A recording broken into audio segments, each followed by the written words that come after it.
ಈಗ ನಮ್ಮ ದೇವ್ರು ಬಂದು ಹೇಳಿದ್ರಲ್ಲ, ಬಂಗಾರ ಖರೀದಿ ಮಾಡಬೇಡ್ರಿ, ಡೀಸೆಲ್ ಗಾಡಿಯಾಗ ಹೋಗ್ಬೇಡ್ರಿ, ಪೆಟ್ರೋಲ್ ಗಾಡಿಯಾಗ ತಿರುಗಾಡಬೇಡ್ರಿ. ಇವ್ರು ತಿರುಗಾಡ್ಬೋದು. ಇವ್ರು ಇನ್ನ ನೆಕ್ಸ್ಟ್ ಇನ್ನೊಂದು ತಿಂಗಳಲ್ಲಿ 2 ತಿಂಗಳಲ್ಲಿ 4 ದೇಶಗಳಿಗೆ ಹೋಗ್ತದೆ. ಇವರು ಪೆಟ್ರೋಲ್ ಗಾಡಿಯಾಗ ಹೋಗ್ಬೋದು, ಇವ್ರು ಡೀಸೆಲ್ ಗಾಡಿಯಾಗ ಹೋಗ್ಬೋದು, ಇವ್ರು ಹೆಲಿಕಾಪ್ಟರ್ ತಿರುಗಬಹುದು. ಇದು 5 ತಿಂಗಳ ಈಗ ಕಳೆದ 5 ಚುನಾವಣೆಗಳಲ್ಲಿ ಇದು ಇಡೀ ದೇಶದ ಗುಡಿಗಳು, ಗುಂಡಾರಗಳು ಫೋಟೋ ಶೂಟ್ಗಳು ನಾವು ನೋಡ್ಬಿಟ್ವಿ. ಈಗ ಫೋಟೋ ಶೂಟ್, ಗುಡಿ ಗುಂಡಾರಗಳೆಲ್ಲ ಮುಗಿದಾದ್ಮೇಲೆ ಈಗ ಮತ್ತೆ ಒಂದು 2 ತಿಂಗಳು ಎಲ್ಲಿ ಕಾಣಂಗಿಲ್ಲ, ನಿಶಬ್ದವಾಗಿರ್ತದೆ. ಮತ್ತೆ ಚುನಾವಣೆಯಲ್ಲಿ ಬರ್ತದೆ, ಅಲ್ಲಿ ಮತ್ತೆ ಪ್ರಾರಂಭ. ಇದೇ ಸ್ಕೀಮ್ 12 ವರ್ಷ ನಡೆಯುತ್ತೆ, ಮುಂದೆನೂ ನಡೀತದೆ. ಇದು ದೇಶವರಿಗೆ ಜನ ಎಲ್ಲಿವರೆಗೆ ಅರ್ಥ ಮಾಡ್ಕೊಳಂಗಿಲ್ಲ. ಇವರಿಂದ ಅಂತೂ ₹1 ಏನು ದೇಶಕ್ಕೆ ಅನುಕೂಲ ಆಗಿಲ್ಲ, ಮುಂದೇನೂ ಆಗೋದಿಲ್ಲ ಅನ್ನೋದಕ್ಕೆ ಹೇಳಲಿಕ್ಕೆ ಬಯಸ್ತೇವೆ. ಏನ್ ಹೇಳಿದ್ದಾರೆ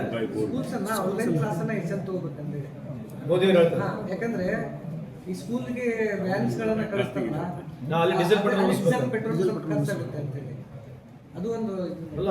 ಮೋದಿ ಅವರು ಹೇಳಿದ್ದು ಒಂದು ಪಾಯಿಂಟ್ ಕರೆಕ್ಟ್ ಇದೆ. ಅವ್ರು ಏನ್ ಮಾಡಿದಾರೆ ಅಂತಂದ್ರೆ, ಒಂದು ಆನ್ಲೈನ್ ಕ್ಲಾಸ್ ವಿಚಾರ ಬಗ್ಗೆ ಮಾತಾಡಿದ್ರು ಮೋದಿ ಸಾಹೇಬರು.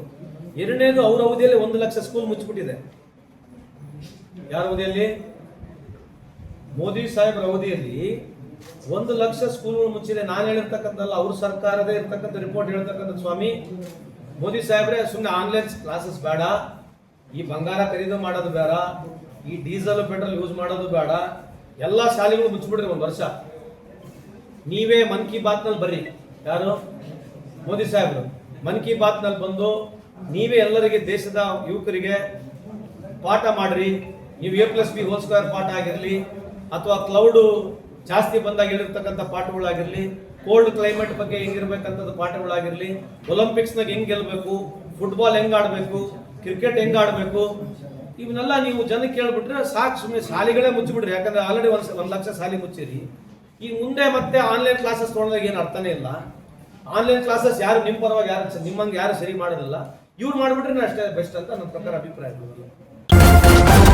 ನ್ಯೂಸ್ ಫಸ್ಟ್, ನಿರ್ಭೀತಿಯಿಂದ ನಿಮ್ಮ ಪರವಾಗಿ.